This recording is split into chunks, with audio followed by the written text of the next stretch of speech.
Hermanos, gracias le damos a nuestro Señor Jesucristo porque Él ha venido, hermanos. La razón por la que domingo a domingo nosotros nos reunimos es porque Cristo vive, hermanos. Él no está muerto. Él se levantó victorioso de la tumba al tercer día. Él vino, hermanos. Él tomó la forma humana. Vino porque nos amaba. A cada uno de manera individual y a toda la iglesia de manera colectiva. Por eso, hermanos, hoy día del Señor, 25 de diciembre, vamos a tener nuestra prédica en el Evangelio de San Lucas. Abramos nuestras Biblias en el capítulo 2 del Evangelio según San Lucas. Leeremos desde el versículo 1 hasta el versículo 20. San Lucas capítulo 2, versículo 1 hasta el versículo 20. El mensaje de esta mañana se va a desarrollar en la versión de la Reina Valera. Así que, hermanos, quienes tienen esta versión pueden hacer el seguimiento de la lectura versículo a versículo. Muy bien, entonces, Evangelio según San Lucas, capítulo 2, versículo 1 hasta el versículo 20. Antes de la lectura, oraremos al Señor. Poderoso Padre, misericordioso Señor, te agradecemos por amarnos con amor eterno, según dice tu palabra, y según es la realidad, Señor. El hecho de que estemos reunidos esta mañana aquí en tu casa de oración es prueba de tu misericordia, es prueba de tu amor. El hecho de que ahora abramos tu palabra para poder leerla y alimentarnos con ella es prueba de tu gran amor, Señor, y tu preocupación por la vida de tu iglesia, por la vida de cada uno de nosotros. Te pedimos, Señor, que durante este tiempo nos guíes, nos ilumines, Señor, con tu Santo Espíritu para poder estar atentos a tu palabra. Es nuestra súplica, Padre amado, en el glorioso nombre de tu Hijo, nuestro Salvador, Cristo Jesús. Amén. Hermanos, así dice la palabra del Señor, San Lucas capítulo 2. Nacimiento de Jesús. Aconteció en aquellos días que se promulgó un edicto de parte de Augusto César, que todo el mundo fuese empadronado. Este primer censo se hizo siendo Cirenio gobernador de Siria, e iban todos para ser empadronados, cada uno a su ciudad. Y José subió de Galilea, de la ciudad de Nazaret, a Judea, a la ciudad de David, que se llama Belén, por cuanto era de la casa y familia de David, para ser empadronado con María, su mujer, desposada con él, la cual estaba encinta. Y aconteció que estando ellos allí, se cumplieron los días de su alumbramiento, y dio a luz a su hijo primogénito, y lo envolvió en pañales, y lo acostó en un pesebre, porque no había lugar para ellos en el mesón. Los ángeles y los pastores. Había pastores en la misma región que velaban y guardaban las vigilias de la noche sobre su rebaño. Y he aquí, se les presentó un ángel del Señor, y la gloria del Señor los rodeó. Los rodeó de resplandor y tuvieron gran temor. Pero el ángel les dijo: no temáis, porque he aquí os doy nuevas de gran gozo, que será para todo el pueblo, que os ha nacido hoy en la ciudad de David un Salvador, que es Cristo el Señor. Esto os servirá de señal: hallaréis al niño envuelto en pañales, acostado en un pesebre. Y repentinamente apareció con el ángel una multitud de las huestes celestiales que alababan a Dios y decían: gloria a Dios en las alturas, y en la tierra paz, buena voluntad para con los hombres. Sucedió que cuando los ángeles se fueron de ellos al cielo, los pastores se dijeron unos a otros: pasemos pues hasta Belén y veamos esto que ha sucedido y que el Señor nos ha manifestado. Vinieron pues apresuradamente y hallaron a María y a José y al niño acostado en el pesebre. Y al verlo, dieron a conocer lo que se les había dicho acerca del niño, y todos los que oyeron se maravillaron de lo que los pastores les decían. Pero María guardaba todas estas cosas, meditándolas en su corazón. Y volvieron los pastores glorificando y alabando a Dios por todas las cosas que habían oído y visto, como se les había dicho. Amén. Hermanos, el hecho histórico más glorioso y más extraordinario que ha sucedido es la encarnación de nuestro Dios. Ese es el hecho histórico, hermanos, que ha cambiado la historia. Que Dios soberano, el creador de los cielos y de la tierra, el amo y dueño de todo lo que existe, hermanos, el dueño y señor de nuestras vidas, Él que está por encima de la historia, Él que está por encima del tiempo y el espacio, Él que Él es el Dios infinito, como dice el libro de Isaías en el capítulo 6, Él es santo, santo, santo, Jehová Dios de los ejércitos. Él mismo, nuestro Señor, vino aquí a la tierra, hermanos, descendió de los cielos, y para poder entrar en la historia humana, Él tomó nuestra forma. ¿Y cuál fue la razón, hermanos? ¿Cuál fue la razón que motivó a Dios dejar su trono en el cielo? ¿Cuál fue la razón poderosa que hizo que nuestro Señor se humillara a sí mismo? Como dice el apóstol Pablo en Filipenses capítulo 2, ¿cuál fue esa razón, hermanos? Su gran amor por nosotros. Su gran amor por nosotros. El Señor nos vio a nosotros abandonados. El Señor nos vio, hermanos, en la oscuridad de nuestro pecado. El Señor nos vio envueltos en nuestra rebelión. Y el Señor vio, hermanos, claramente que estábamos expuestos a la ira divina, a la justa y a la santa ira de Dios. Y que no había ninguna posibilidad de salvarnos. No había ninguna salvación para nosotros. Solo Dios podía salvarnos. Y el Señor vino a este mundo. El mensaje de esta mañana, hermanos, lleva por título el verdadero significado del nacimiento de Jesús. El verdadero significado del nacimiento de Jesús. O podemos decir también el significado de la Navidad. Lamentablemente, hermanos, vivimos en un mundo de consumismo. En un mundo donde se mueve este aparato a través del movimiento de dinero, la economía. Y sabemos también, hermanos, que la Navidad se ha desvirtuado totalmente en nuestra sociedad moderna. La Navidad hoy en día es un tiempo para muchas familias de preocupación, de afán, de estrés, porque uno está preocupado en qué es lo que voy a cenar, si es pavo o si es lechón, qué me va a beneficiar, qué tipo de panetón voy a comer, si es en bolsa o si es en caja, qué regalos voy a dar a mis hijos, de qué tamaño tiene que ser mi arbolito en la casa, qué luces pongo, cómo vamos a hacer, habrá cuetecillos para poder reventar. Pero la Navidad también, hermanos, es un momento de tristeza para muchas familias por la situación económica que atravesamos. Y para muchos, hermanos, la Navidad es pues una oportunidad para mejorar y cambiar y hacer negocio y, bueno, reinventarnos. Vender cualquier cosa, hermanos, con tal de que, bueno, hay que aprovechar la festividad navideña. Lo que quiero decir es que todos están preocupados y afanados con el tema de la Navidad, cuando el punto central, hermanos, es Cristo Jesús. Navidad no existiría, hermanos, si Cristo Jesús no hubiese venido a este mundo. Sin Cristo Jesús no hay Navidad, pero nuestra sociedad hoy en día, hermanos, está haciéndonos ver que la Navidad puede ser Navidad sin la presencia de Cristo.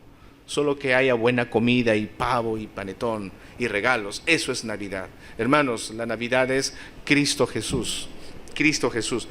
Bien, entonces hablando del verdadero significado del nacimiento de nuestro Señor, en este pasaje de Lucas hay dos enseñanzas que tenemos para nosotros. ¿Qué significa el nacimiento de nuestro Señor? Primero, hermanos, significa que nuestro Dios es soberano y que Dios tiene control absoluto de las circunstancias de nuestras vidas y especialmente, hermanos, de las circunstancias adversas y difíciles que nos podría tocar vivir como cristianos. Dios tiene control de todo y eso lo vamos a ver aquí en los primeros 7 versículos de Lucas 2. Dice así el versículo 1, San Lucas 2. Aconteció en aquellos días que se promulgó un edicto de parte de Augusto César. Se promulgó un edicto de parte de Augusto César. El verdadero nombre de este emperador Augusto César era Cayo Octavio. En ese momento, recuerden, hermanos, que el imperio romano era el que tenía el poder en el mundo entero. El imperio romano se extendía por todo el mundo en ese tiempo conocido. Y Cayo Octavio era el emperador. Ahora, el Senado romano le puso por nombre Augusto. Y esta palabrita Augusto quiere decir el bendecido. Augusto quiere decir el ilustre, el excelente. Y César quiere decir, bueno, César es un título, así como rey, emperador o faraón. ¿Y por qué el Senado le había puesto a este hombre, Cayo Octavio, el nombre de Augusto César? Porque en ese tiempo, hermanos, en el Imperio Romano, se tenía la creencia de que el emperador era el benefactor del mundo, que el emperador era el salvador del mundo. Incluso en las monedas que este Cayo Octavio mandó en circulación, estaba el rostro del emperador y estaba en reverso de la moneda este escrito que decía el César, salvador del mundo. Es en ese contexto histórico, hermanos, que se desarrolla el nacimiento de nuestro Señor Jesús. Miren, la Biblia nos pone en el escenario histórico, ahí está este hombre, el hombre más poderoso de la tierra, el emperador romano. Miren qué contraste, el hombre más poderoso y encumbrado en su palacio allá en Roma, pero Dios soberano, el creador de los cielos y de la tierra, ¿a dónde iba a ir a nacer? En el último rincón del mundo, en Belén. Y ni siquiera en una habitación así bien acomodada, con todas las atenciones que un ser humano necesita al momento de llegar a este mundo, sino en las peores condiciones de insalubridad llegó nuestro Señor Jesús. Pero fíjense, dice la Biblia, en aquellos días que se promulgó un edicto de parte de Augusto César, que todo el mundo fuese empadronado. Según la historia, hermanos, este emperador Augusto César, o llamado también Cayo Octavio, él había decidido, hermanos, censar a todas las personas de su imperio. La historia dice que en el año 8 antes de Cristo salió la ley para que todos sean censados, incluidos los judíos que eran parte de su territorio. Era aproximadamente año 8 antes de Cristo. Pero ustedes recordarán, hermanos, que los judíos siempre han sido difíciles de controlar. Los judíos, gobernados por su Sanedrín, por estos ancianos, por los fariseos, ellos no quisieron acatar la orden del emperador romano y buscaron la manera y las formas para postergar el censo. Pero ¿con qué razón el emperador romano ordenó hacer ese censo? Bueno, para tener la contabilidad del número de habitantes que tenía su imperio y de esa manera poder cobrar mayores impuestos, saber cuánto de ingreso va a tener el imperio romano. Roma necesitaba el dinero de toda la población. Los judíos estaban reacios a querer dar la información de cuántos son ellos, así que ellos no obedecieron. Pero el emperador presionó para que este edicto se cumpla, y más o menos los historiadores dicen, tal vez en el año 6 o en el año 4 antes de Cristo, es que los judíos ya no pueden desacatar la orden del emperador y tienen que obedecer. A regañadientes obedecen. Posiblemente, hermanos, no era necesario que los judíos se dirijan a su pueblo de origen para hacer el censo, posiblemente. Entonces, ¿cómo así aquí José y María viajan hasta Belén? Los historiadores dicen, hermanos, que fue idea del Sanedrín, fue idea de los líderes judíos, el que cada uno viaje a su ciudad de origen. ¿Dónde estaban viviendo inicialmente José y María?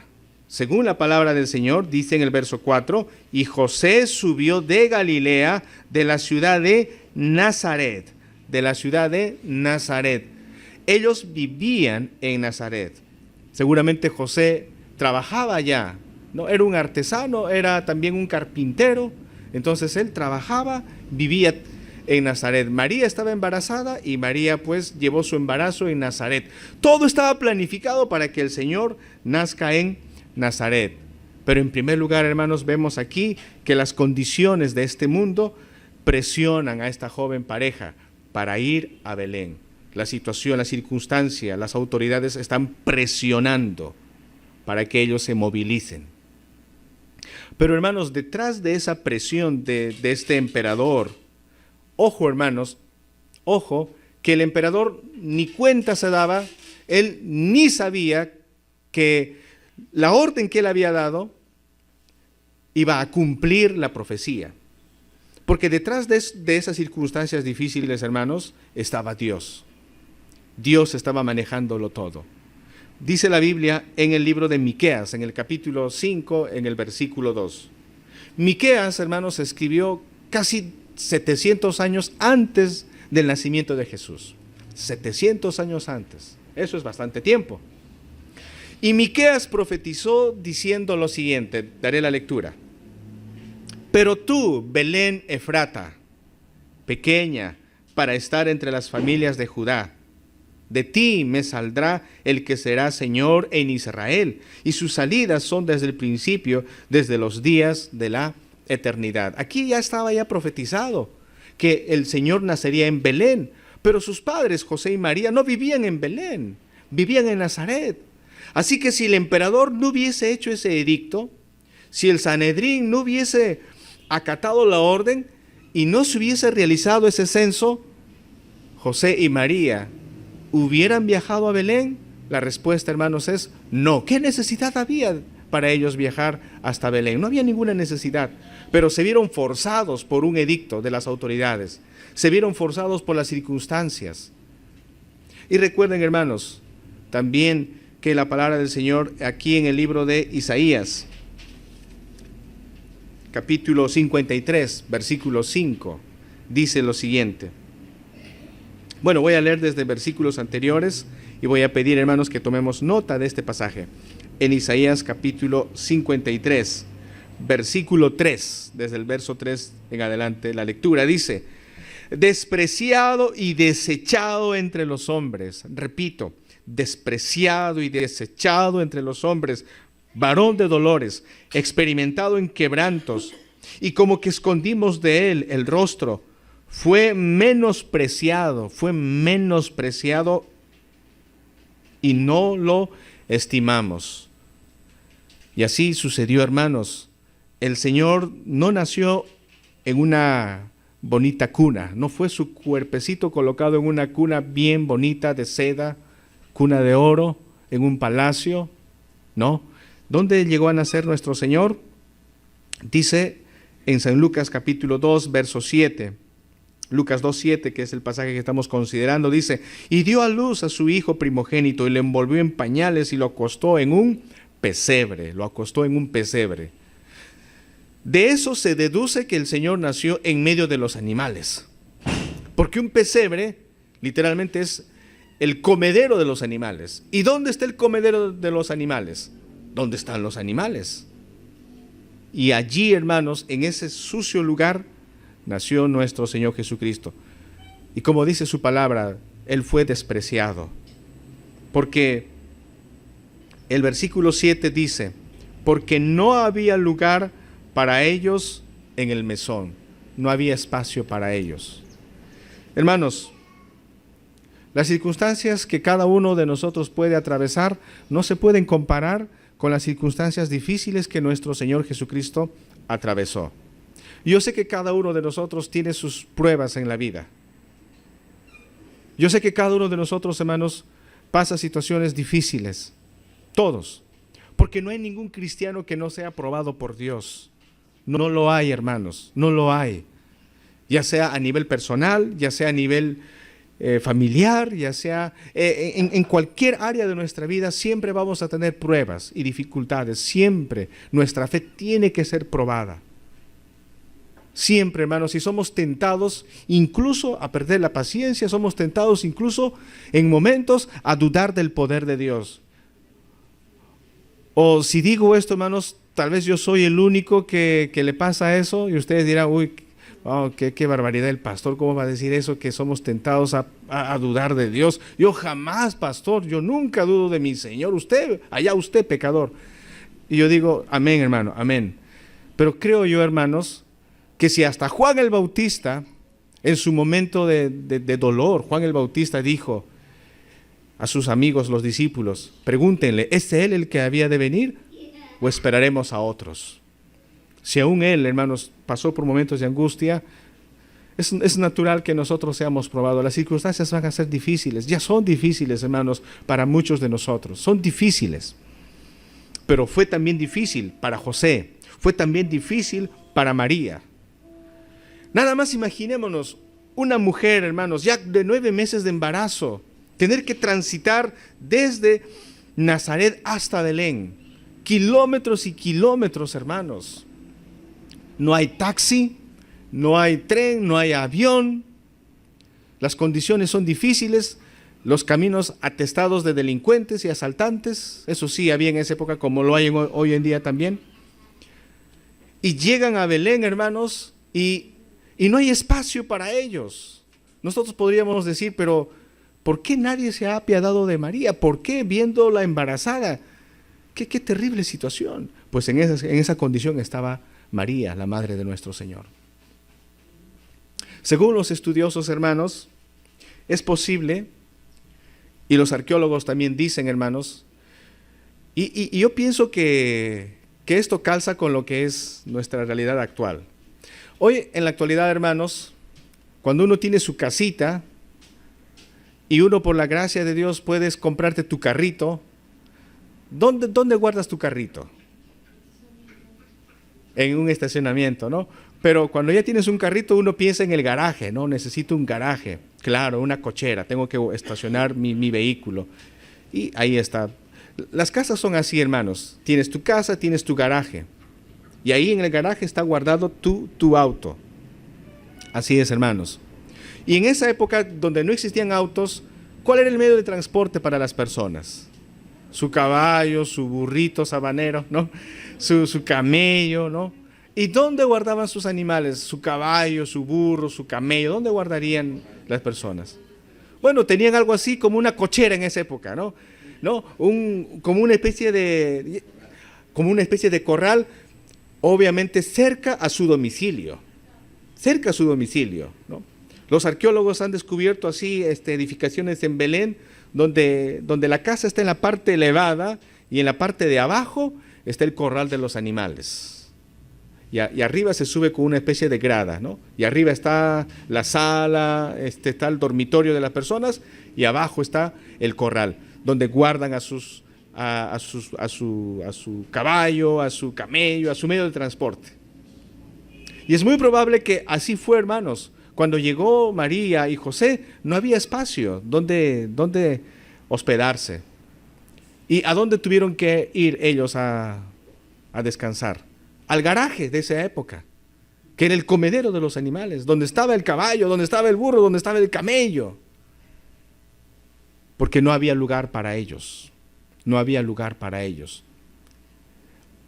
Hoy, hermanos, esa historia continúa, porque no hay lugar en el corazón de los seres humanos para Cristo. No hay, hermanos. Puede haber lugar en nuestro corazón para cualquier persona, pero tristemente, hermanos, nuestra sociedad cada día le está cerrando más y más la puerta del corazón al Señor Jesucristo. No hay lugar para Él. Las circunstancias fueron difíciles, pero Dios estaba en control de toda esta dificultad que José y María estaban atravesando, hermanos. De esa misma manera, Dios también tiene el control de nuestros problemas, de nuestras dificultades, de todo lo que sucede, hermanos. Pensemos en esto. Esto me duele, esto me aflige, esto como que hace que yo quiera tirar la toalla. Pero recuerda, Dios, hermanos, tiene el control de todo. porque Dios tiene un propósito para nuestras vidas. Y su propósito para nuestras vidas es, como dice el libro de Isaías 41:7, a todos los llamados de mi nombre, para gloria mía los he creado, los hice, los formé, para gloria mía. Tú eres para la gloria de Dios. El Señor te ha creado para que tú y yo vivamos en comunión eterna con el Señor. Las circunstancias en este mundo serán difíciles. El Señor lo ha dicho: en el mundo tendréis aflicción, pero confiad, yo he vencido al mundo. Yo he vencido al mundo. Pero ¿por qué nuestro Señor tiene que sufrir todo eso? ¿Por qué tanta dificultad? El apóstol Pablo lo dijo en Filipenses capítulo 2, versos 5 al 11. Filipenses 2, del 5 al 11. Haya pues en vosotros este sentir que hubo también en Cristo Jesús, el cual, siendo en forma de Dios, no estimó el ser igual a Dios como cosa a que aferrarse, sino que se despojó a sí mismo, tomando forma de siervo. Escuchen, hermanos, tomando forma de siervo. Voluntariamente lo hizo el Señor, voluntariamente. Dice, hecho semejante a los hombres, y estando en la condición de hombre, se humilló a sí mismo, se humilló. Por eso el Señor, hermanos, nació en ese pesebre. Porque esa, hermanos, era la ilustración de la desgracia en la que estaba el mundo. Ese lugar maloliente, ese lugar tal vez lleno de garrapatas donde el cuerpecito de nuestro Señor fue colocado, hermanos. Era una ilustración de la condición en la que se encontraba nuestro mundo. Así de espantoso era el mundo, hermanos. Así de nauseabundo es la sociedad por nuestros pecados, hermanos. La palabra de Dios dice incluso, hermanos, que las mejores acciones del ser humano, nuestras mejores obras, Isaías dice que son como trapos de inmundicia delante del Señor. Todas nuestras buenas obras, sin Cristo, son como trapos de inmundicia. Si ese comedero de animales era nauseabundo, imagínense, hermanos, cuán detestable es nuestro pecado. Y nuestro Señor se humilló, hermanos, bajó hasta el lodo cenagoso para sacarnos a nosotros. Por eso, hermanos, fue a nacer en ese oscuro y feo rincón del mundo. Porque esto, hermanos, vuelvo a decir, era una ilustración de la humillación de nuestro Señor. Tuvo que bajar, hermanos, hasta donde estábamos nosotros. Y nos rescató de ese lugar. ¿Y a dónde nos llevó el Señor? ¿A dónde nos está llevando el Señor, hermanos? Dice el apóstol Pablo, juntamente con Cristo estoy crucificado. No vivo yo, mas Cristo vive en mí.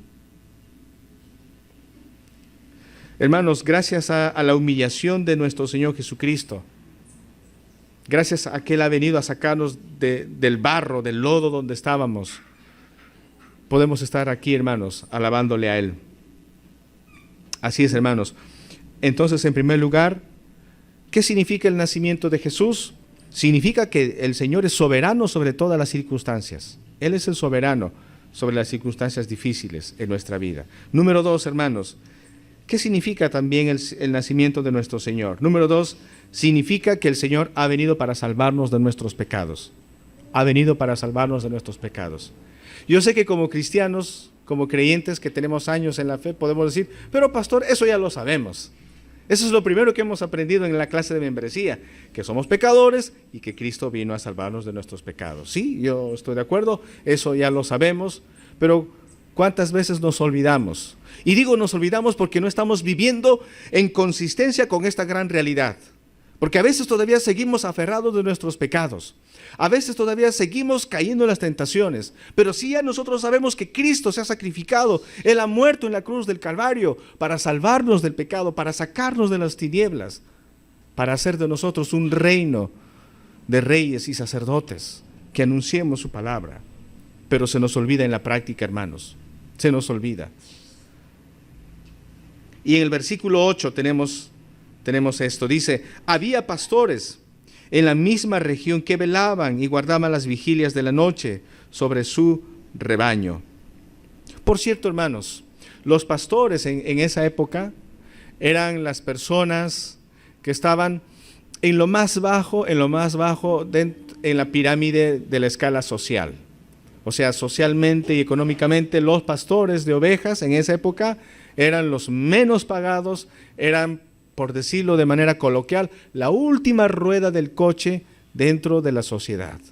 A tal punto, hermanos, que en cualquier juicio, en cualquier juzgado, no aceptaban la declaración de un pastor, porque se les consideraba gente de bajo nivel, gente sin formación, además de esto, gente mentirosa, ¿no? Que no hay que dar crédito a los pastores, ¿no? Ellos se dedican a cuidar a esas ovejas, muchas ovejas malolientes, así que además entre los pastores se pelean porque se quitan sus ovejas. No, los pastores no son dignos de crédito, son el estrato social muy abajo, muy abajo. Y saben, hermanos, ¿por quiénes vino Cristo Jesús a este mundo? Vino por nosotros. Y para que nosotros, hermanos, podamos apreciar el Evangelio, es importante que aceptemos, que reconozcamos, hermanos, que delante del Señor espiritualmente, hermanos, nosotros estamos en cero, que estamos en total desventaja, que espiritualmente, hermanos, es importante aceptar nuestra terrible condición. Dice aquí, había pastores en la misma región que velaban y guardaban las vigilias de la noche sobre su rebaño. Y versículo 9, y he aquí, cuando dice Lucas, y he aquí, es como decir, abre bien los ojos, mira lo que va a suceder, algo extraordinario va a suceder. ¿Y qué es eso extraordinario? Dice, se les presentó un ángel del Señor, y la gloria del Señor los rodeó de resplandor y tuvieron gran temor. Quiero recordarles un momento, hermanos, aquella escena cuando Israel estaba al pie del monte Sinaí, cuando Moisés lo sacó de Egipto. ¿Se acuerdan esa escena? Truenos y relámpagos en la cumbre del monte, una nube espesa. Los israelitas estaban aterrados, estaban muy asustados y le decían a Moisés, no, por favor, si vas a subir, sube tú y habla tú con Dios porque tenemos miedo, no vaya a ser que este Dios nos vaya a consumir. ¿Se acuerdan también, hermanos, en la prédica que tuvimos hace par de años de Apocalipsis? ¿Se acuerdan de Juan, el apóstol Juan, cuando vio a nuestro Señor? En Apocalipsis capítulo 1 está el relato. Lo vio, hermanos, con su ropa blanca, lo vio su rostro brillando como el sol, lo vio en toda su gloria, en toda su potencia. ¿Cuál fue la reacción de Juan, el apóstol, hermanos? Las fuerzas se le fueron. Juan empezó a caerse, hermanos. Juan cayó aterrado ante la majestad, la santidad de nuestro Señor. Y aquí está, hermanos, un ángel que ha bajado directamente de la presencia del Dios. Con esa gloria brillante, este ángel. Pobres pastores, pobres hombres, ¿cómo estarían? Dice aquí, tuvieron gran temor. Me imagino ahí temblando como gelatinas, sudando, qué sé yo, hermanos, tal vez ahí agarrándose el pecho, sin poder hablar. Versículo 10, pero el ángel les dijo, no temáis, no tengan miedo, no teman, porque he aquí os les doy nuevas de gran gozo, que será para todo el pueblo. Este ángel que apareció, hermanos, vino con un mensaje. Y ese mensaje, hermanos, es el mensaje que el mundo necesita, aunque no lo quiera aceptar, aunque lo rechace. Pero este es el único mensaje, hermanos, que debe ser escuchado por todos los seres humanos. ¿Cuál es ese mensaje? Verso 11, que os ha nacido hoy en la ciudad de David un Salvador, que es Cristo el Señor. Ha llegado el Salvador. Ha llegado el Salvador de nuestras vidas. Y este es el mensaje que este ángel poderoso ha traído. ¿Y a quién está dando este mensaje? A estos pobres y a estos marginales de la sociedad. A estos don nadie de la sociedad está dando este mensaje. Pero el Salvador ha venido para salvarnos ¿de qué? ¿De qué tiene que salvarnos el Señor Jesucristo, hermanos? Muy bien, gracias, Aura. Hay mucha gente que dice, no, bueno, si Él es el Salvador, que me salve pues de la pobreza, ¿no? Con tantas dificultades en el país, hay tanta pobreza y no hay dinero, estoy con deudas y que el Señor me salve. Y yo voy a ir a la iglesia para que el Señor me salve, porque incluso, hermanos, hay comunidades cristianas, ¿no?, entre comillas, lamentablemente, que no predican el Evangelio y predican la teología de la prosperidad y engañan a la gente y les dice, si tú quieres, ven a Cristo y Cristo te va a prosperar.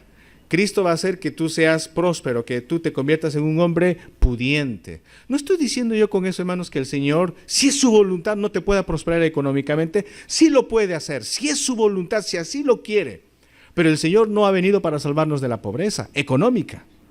Otros dicen, bueno, yo estoy muy enfermo. Y de hecho, si Cristo ha venido, me va a salvar de la enfermedad. Y yo tengo que curarme. Quiero decirte también, hermanos, cuántos creyentes han muerto con enfermedades. El Señor no ha venido para salvarnos específicamente de una enfermedad física. Ha venido para salvarnos de otra enfermedad aún mucho más terrible que destruye el alma. Y sí, ustedes ya lo han escuchado, hermanos. El Señor vino para salvarnos de nuestros pecados. El Señor vino para salvarnos de este flagelo terrible que es el pecado. Y esa es la gran noticia, hermanos. Esa es la gran noticia. Y el Señor Jesús vino por eso. En el versículo 12 dice, esto os servirá de señal. Hallaréis al niño envuelto en pañales, acostado en un pesebre. Envuelto en pañales, hermanos. Bueno, ¿qué tipo de marca de pañales habría usado María? Huggies, Extra Fresh, ¿no? Pampers. Esas cosas no existían, hermanos. Yo me pongo a pensar en lo áspero que serían esas telas que tenían allí, porque la industria textil no era pues tan avanzada como hoy en día, hermanos, ¿no? ¿Cómo sería el cuerpecito de nuestro Señor que le raspaban? Ni talco había, hermanos. Pero ahí, lo que quiero decir, hermanos, es que el Señor nació como cualquier ser humano. Fue tratado como cualquier ser humano. Usó pañales como cualquiera de nosotros pudo haber usado pañales. Miren hasta qué punto se humilló nuestro Señor. Dice acostado en un pesebre. Esa es la señal, van a encontrar a este bebé en un pesebre. Versículo 13. Y repentinamente apareció con el ángel una multitud de las huestes celestiales. Me detengo aquí, hermanos. Dice la Biblia, huestes celestiales. Cuando dice huestes celestiales, está hablando del ejército de Dios. Porque la palabra huestes quiere decir ejército. Ahora, hermanos, los ángeles poderosos aparecen en el cielo. Hay una imagen que los pastores van a ver aquí. Y normalmente, ¿qué es un ejército? ¿Para qué sirve un ejército, hermanos? Para defender, muy bien. Para pelear, ¿no? Yo digo, ¿no? ¿Por qué los ángeles no fueron allí con sus arpas, ¿no? A alabar a Dios? Normalmente uno se imagina que los ángeles que aparecen están ahí cantando y ahí están los ángeles, ¿no? Pero aquí nos describen estos ángeles como un ejército. Y lo común es que un ejército es precisamente para la batalla, para la guerra. Para eso es un ejército. Pero miren, este ejército viene no para hacer la guerra, viene para traer paz. Dice la Biblia aquí. Y repentinamente apareció con el ángel una multitud de las huestes celestiales que alababan a Dios y decían gloria a Dios en las alturas y en la tierra paz, buena voluntad para con los hombres. Este ejército angelical, hermanos, está extasiado y está lleno de gozo, están contentísimos porque estos ángeles, hermanos, no pueden comprender cómo su Dios soberano, como nuestro Rey, ama tanto a la humanidad que ha venido y se ha humillado y está allí en un pesebre. Esto es extraordinario para los ángeles. Ellos, hermanos, están felices y contentos porque están viendo en acción el plan redentor de Dios. Y estos ángeles están participando y están alabándole a Dios. Hermanos, ¿quiénes son los beneficiarios de este plan de salvación? ¿Los ángeles o nosotros los seres humanos? ¿Quiénes son los beneficiarios de esta salvación? Nosotros, los seres humanos. Pero aquí en esta narración, hermanos, vemos aquí a la gente alabando a Dios. Vemos aquí a los líderes religiosos, a los reyes alabando al Señor. Vemos aquí al emperador romano postrado ante el rey reconociéndole. Vemos aquí a Herodes alabando a Dios. Vemos aquí al Sanedrín ahí reunidos todos los líderes de Israel glorificando a Dios. Vemos al pueblo aquí alabando al Señor. Hermanos, no. Ni cuenta se han dado, hermanos, de que el Señor ha llegado. No hay ni una comitiva de bienvenida para nuestro Señor. No hay carteles, no hay nada para recibir al Rey de Reyes. Pero ahí están los ángeles. Hermanos, en la segunda venida Dice su palabra en Apocalipsis que el Señor volverá con estas mismas huestes celestiales. ¿Pero a qué volverán ellos? Ellos volverán, hermanos, para hacer juicio a este mundo. El Señor ya lo ha dicho contando la parábola del trigo y la cizaña. Vendrán los ángeles a la cosecha, llevarán el trigo al granero y la cizaña al fuego. Ya ha explicado el Señor. Estos ángeles que ahí, hermanos, están alabando al Señor, en la segunda venida vendrán a ejecutar el juicio del Señor, hermanos. Por eso Apocalipsis dice, ¡ay! ¡Ay de la gran Babilonia! ¡Ay! ¡Ay de los reinos de este mundo, hermanos! Pero vendrá nuestro Señor. En su primera venida vino a traernos paz. El Señor vino a salvarnos, hermanos. Por eso digo, el nacimiento de nuestro Señor significa que Dios personalmente vino a salvarnos. El Rey, hermanos, se humilló y vino a salvarnos de nuestros pecados. Los ángeles están muy contentos, están dichosos. Los seres humanos ni se han dado cuenta, hermanos, ¿no? Bien, pero aquí están los pastorcitos, ¿no? Dice el verso 15, sucedió que cuando los ángeles se fueron de ellos al cielo, los pastores se dijeron unos a otros, pasemos pues hasta Belén y veamos esto que ha sucedido y que el Señor nos ha manifestado. Vemos algunas cosas aquí en la actitud de estos pastores. Primero, los pastores aceptan el mensaje, reconocen la autenticidad del mensaje. Bueno, alguien diría, no es para menos pastor, después de haber visto esos mensajeros poderosísimos, estos ángeles, ¿quién no va a creer? Claro que sí, hermanos. Pero en Predicadores, el día de ayer hemos visto la presencia de un ángel, Gabriel, delante de Zacarías, anunciándole la llegada de su hijo, de Juan el Bautista, y Zacarías dijo, ¿en qué he de saberlo, Señor, si yo soy ya viejo y anciano? ¿No? Pero aquí estos pastores reciben el mensaje, ellos no dudan, ellos no dicen, ¿será verdad? ¿Cómo será esto? No, ellos reconocen el mensaje como auténtico y van más allá del mensaje. La mirada ellos van a poner en el Salvador, porque van a ir directamente a Belén.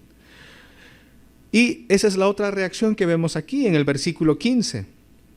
Dice en la mitad del verso 15, pasemos pues hasta Belén y veamos esto que ha sucedido y que el Señor nos ha manifestado. Versículo 16, vinieron pues apresuradamente. Vinieron pues apresuradamente. Aquí está la reacción que tienen ellos.